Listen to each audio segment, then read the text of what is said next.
بسم الله الرحمن الرحيم الحمد لله والصلاة والسلام على رسول الله وعلى آله وصحبه ومن والاه. We're coming inshallah ta'ala upon the month of Ramadan.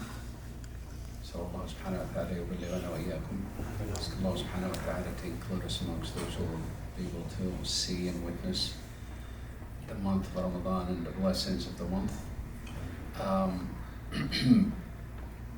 Ramadan is known for two major acts of worship, fasting and prayer.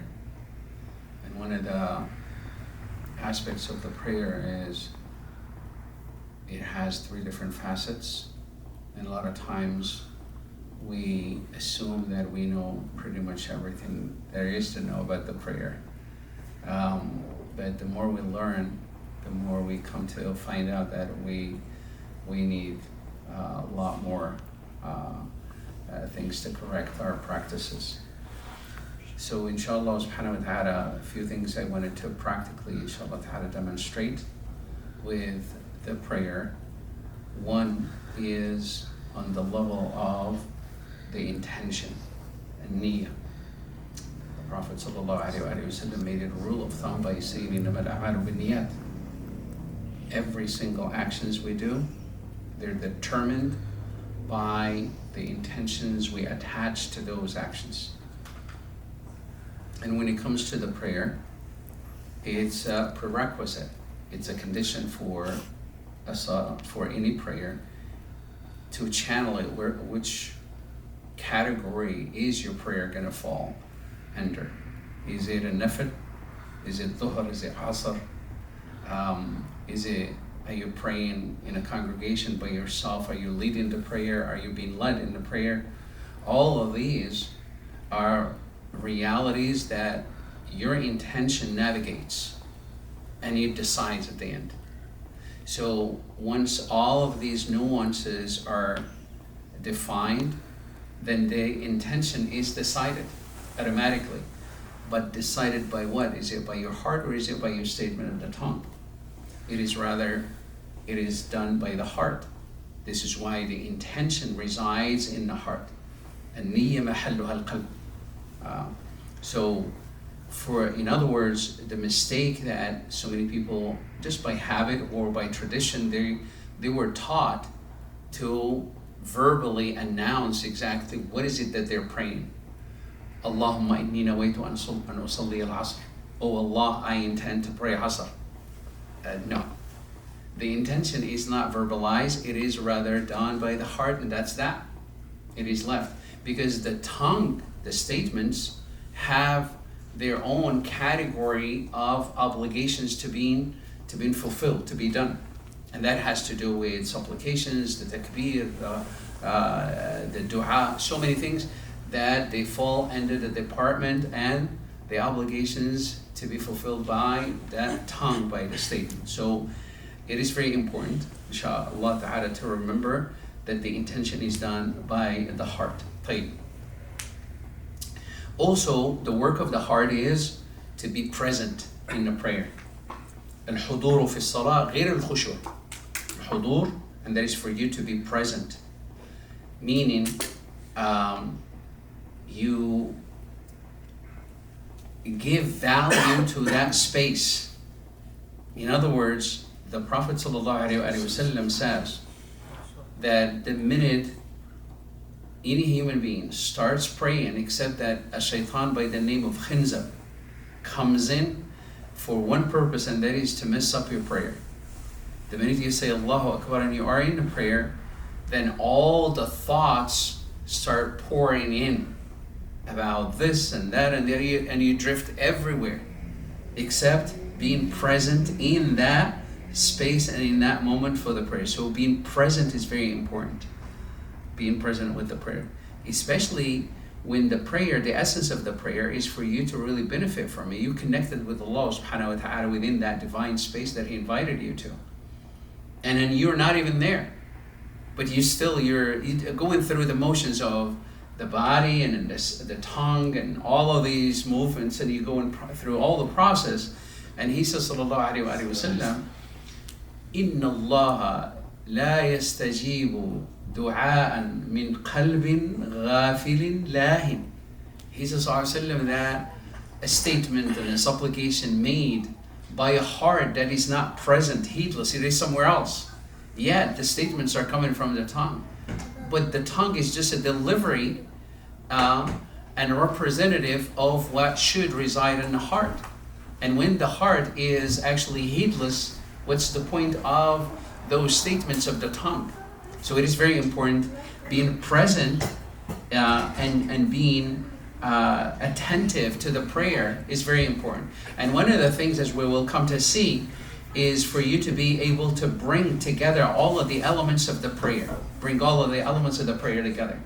You have the intention, you have the statement of the tongue, you have the movement of the body. All of these, they have to be in sync.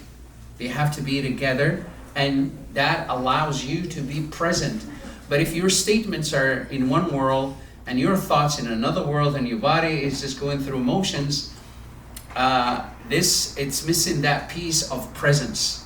So al-hudur, khushu' is for you to really get to that level, and you lock yourself into that level of sensing the value and the worth of whom you are actually praying to. يعني الخشوع هذا درجة ومقام اتصال برب العالمين. And that is when for you to really just understand the value of being in that space of the prayer, and who are you with, and who you are invited by Allah subhanahu wa ta'ala into that space. طيب. The intention, the presence, and also the khushu', these are all done by the heart. This is the space of the heart. Now we come to the department that has to do with what is verbal and what is physical with the prayer.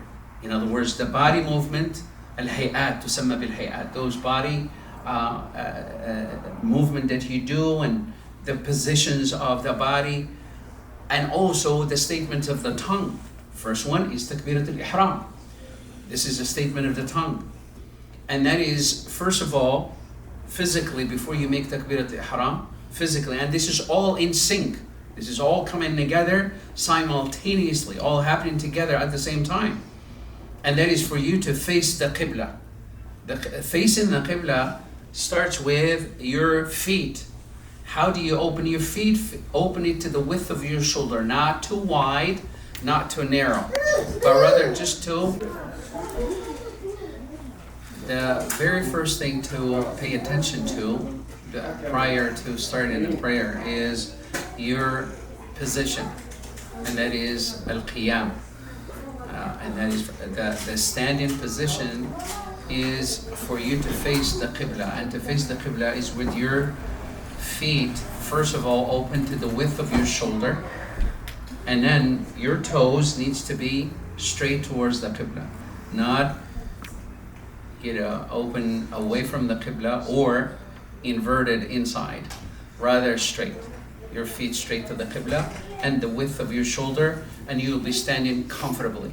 You don't exaggerate way too wide, and you do not exaggerate way too close. So comfortably open to the width of your shoulder, your toes towards the qibla, and then you do your takbirat al-ihram. Very important. Takbirat al-ihram, by definition, ihram is what it comes from what Allah subhanahu wa ta'ala made sacred.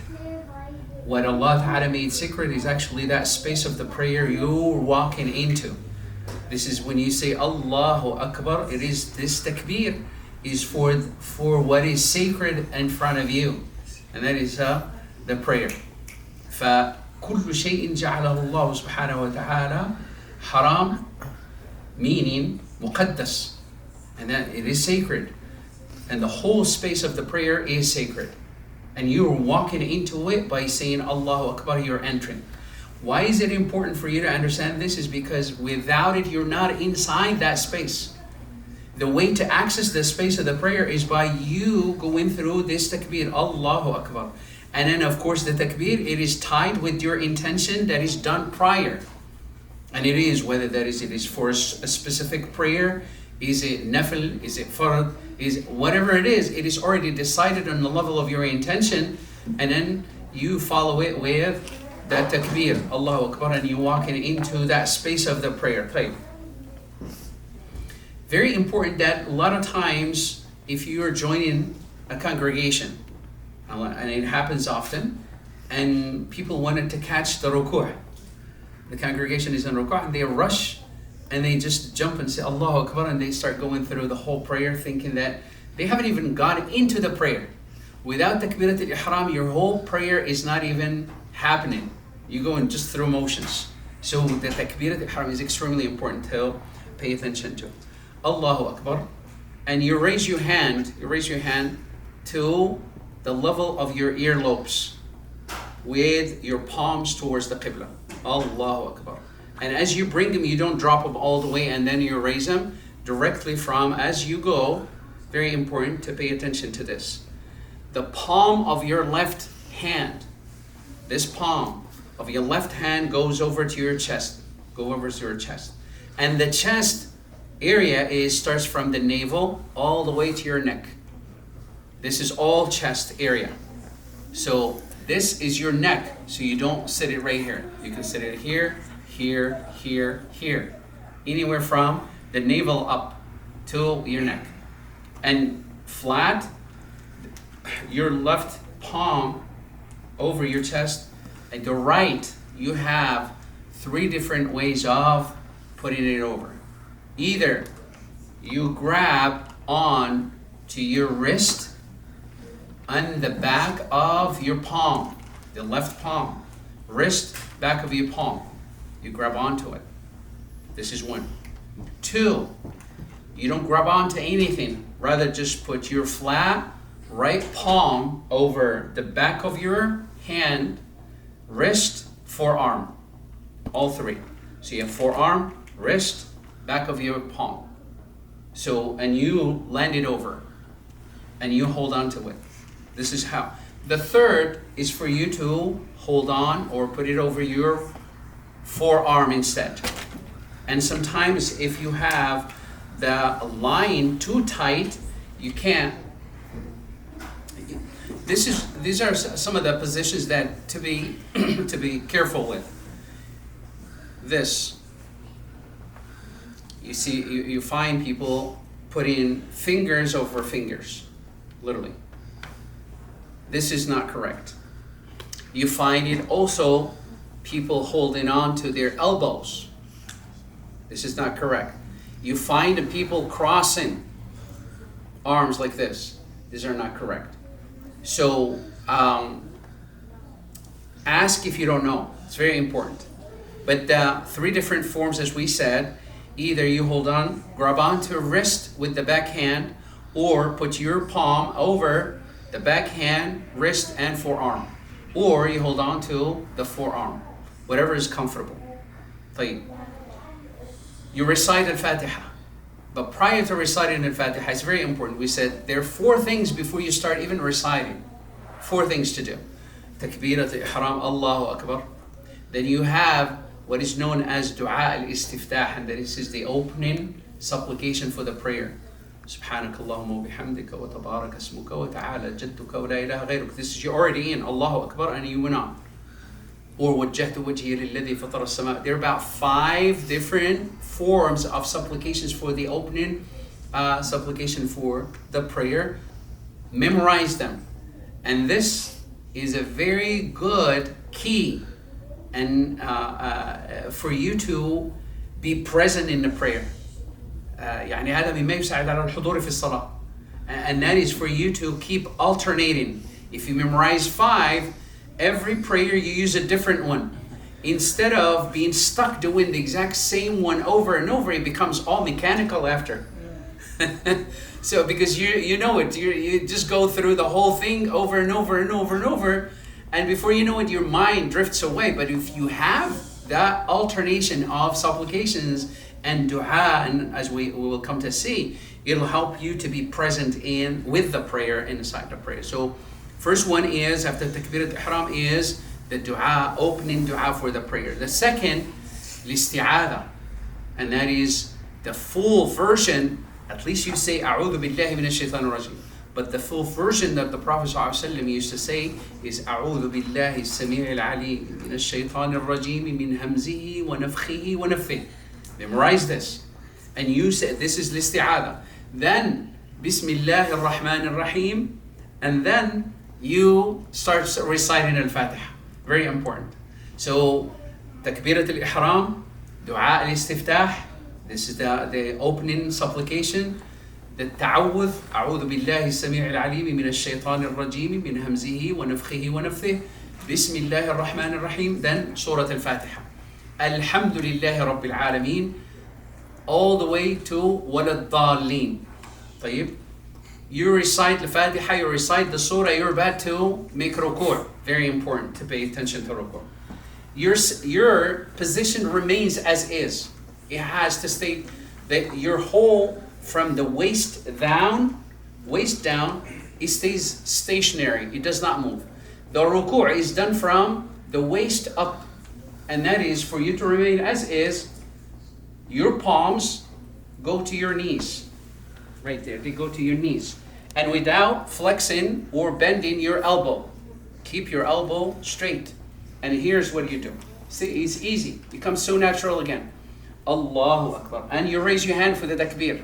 Except that when you do the takbir for ruku' and when you come back up from ruku', it's not as high as takbirat al-ihram. Right up to the height of your shoulders instead. The takbirat al-ihram is as high as the level of your earlobes. And as for the other takbir, is to the height of your shoulder instead. Allahu Akbar. And you go down. Just from the waist down. You hold on with your arms straight. Your palms holding on to your knees. And your back straight. See? Your whole back needs to be straight. They say, if somebody puts a cup or something over your back and it doesn't fall, that means you have a good ruku' position for ruku'. Very good. The position is good. طيب. Sometimes you will find this. Sometimes you will find this. People bend either their knees or their elbows. Does not give you the correct ruku'. It's very important. Natural. Just from your waist down, with your arm straight, your palms holding onto your knees, and your back is straight that way. In this position, you say Subhana Rabbi al-Azim wa bihamdih at least 3 times. At least 3 times. Then you follow it by Subbuhun Quddusur Rabbul Malaikati wal Ruh at least 3 times. Then Sami' Allahu liman hamida. Sami' Allahu liman hamida. Same thing. Your position remains the same.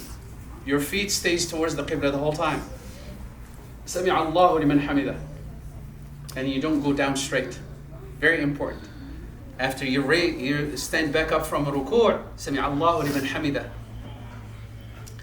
حمدا كثيرا طيبا مباركا فيه ملء السماوات وملء الأرض وملء ما بينهما وملء ما شئت من شيء بعد أهل الثناء والمجد وأحق ما قال العبد وكلنا لك عبد لا مانع لما أعطيت ولا معطي لما منعت ولا ينفع ذا الجد منك الجد. This is a whole dua you can memorize. And then by the time you finish it, you find yourself standing for a bit. But standing back up from ruku', Sami' Allahu liman hamida, Allahu Akbar. You missed the whole piece. The whole piece of al-qiyam, that is to stand straight from ruku', is missed. ربنا ولك الحمد ربنا لك الحمد حمدا كثيرا طيبا مباركا فيه at least. And then you go for sujood. Now with the sujood. You go either with your knees or with your hands, with your palms. Whichever you use. You use both hands, that's correct. Use both hands when you go down. طيب. So Allahu Akbar, you go down either with your knees or with your palms Allahu Akbar. Either are correct, alhamdulillah. Either. Very important though, when you do either your knees or your palms, you don't make any sound. You do it gently. In other words, not like this. See, this is what the Prophet ﷺ warned against. He says, don't land like a camel does. You don't land on the ground like a camel, but rather gently. You come down either with your knees, gently, or with your palms, gently, with your palms. Allahu Akbar. Now with the sujood, very important. Your feet, rather the toes of your feet are planted together. Your feet, first of all, together, not separate. You don't keep them separated, not spaced out. Rather together with your toes planted to the ground. Very important. That's a part one. Part two, your knees need to be exactly as natural as the size of your body. You don't need to split them too wide, then you're going to be pushing into the space of those around you. Right? Just natural as they are. طيب. You land with your knees, your toes planted, and your sujood with your head goes as natural. Very important to be aware of two positions you cannot do in sujood. And that is for you to tuck your elbow under your belly. This is against what the Prophet ﷺ warned against. He says this is usually how dogs lay. إقعاء الكلب. He says, don't do it. And that's for you to tuck your elbow under your belly. Rather, he says natural as your body needs it. The opposite of that is for somebody who would exaggerate the sujood as if he's going to do push-ups. Goes all the way far and do sujood. This is too exaggerated. No, natural. Just natural sujood. Allahu Akbar. You don't open again, very important, your fingers with your palms towards the Qibla. See? Towards the Qibla. Not this way, because then your elbow are going to be bothering those around you. Keep in mind that you are praying, even if you pray by yourself, this is the natural way, is palms towards the Qibla. You make your sujood that way. Subhana Rabbiyal A'la wa bihamdihi at least 3 times.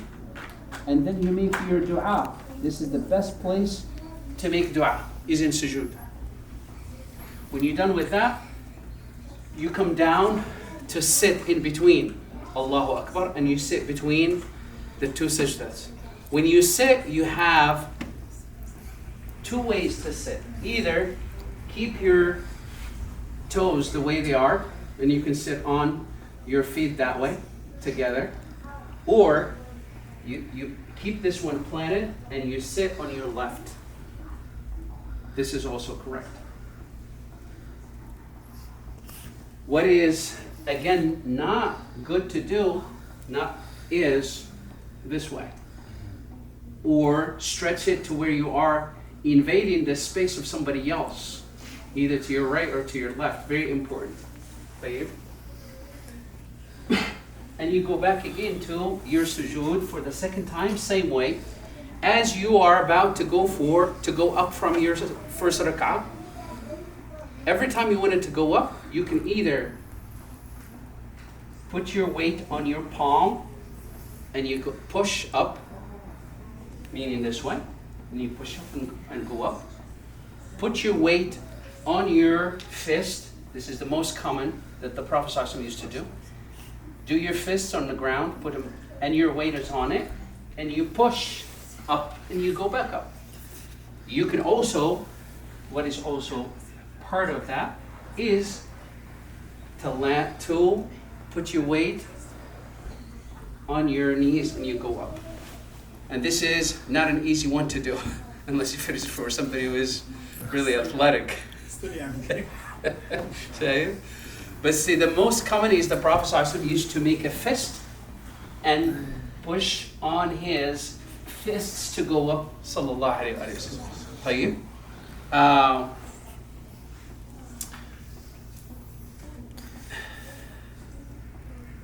very important, inshallah ta'ala, to keep one thing in mind. Never to rush from every position you move in, from one position to the next. Very important that you take your time. Rushing is something that the Prophet ﷺ warned one of the companions, and by extension the whole ummah. There was one of the companions who came and prayed, and when he finished, he came, Prophet ﷺ was sitting in the corner, he came and said, Assalamu alaikum ya Rasulullah. He says, Wa alaikum assalam. Go back and pray, for you have not prayed. I just did. The man went back and prayed, came back again and said, Assalamu alaikum ya Rasulullah. He says, Wa alaikum assalam. Go back and pray, for you have not prayed. He did it the third time, and he came back and he says, Ya Rasulullah, wallahi, this is the best I know. This is all I know. Teach me. And then when he told him, teach me, he says, sallallahu alayhi wa sallam, throughout, he keeps repeating, do this, حتى تطمئن راكعة, حتى تطمئن ساجدة, حتى تطمئن. He says, until you come to a cool, calm, and collected state. And how do you do that? You can't get to that cool and collected state when you are zipping through that position. Meaning you need to take your time. It's very important that you do not rush through any of the parts of the prayer. All of it needs to be cool, calm, and collected. When you make the supplications, you make dua, you recite the Quran, take your time. Nothing to rush you. Because what better space, than that space of the prayer you're already in. But again, the Prophet ﷺ says that the minute you walk into a salah, Ash-Shaytan comes with all kind of concerns and worries and everywhere. Your mind is everywhere but in that prayer. So it's very important, inshallah subhanahu wa ta'ala, that you pay attention to.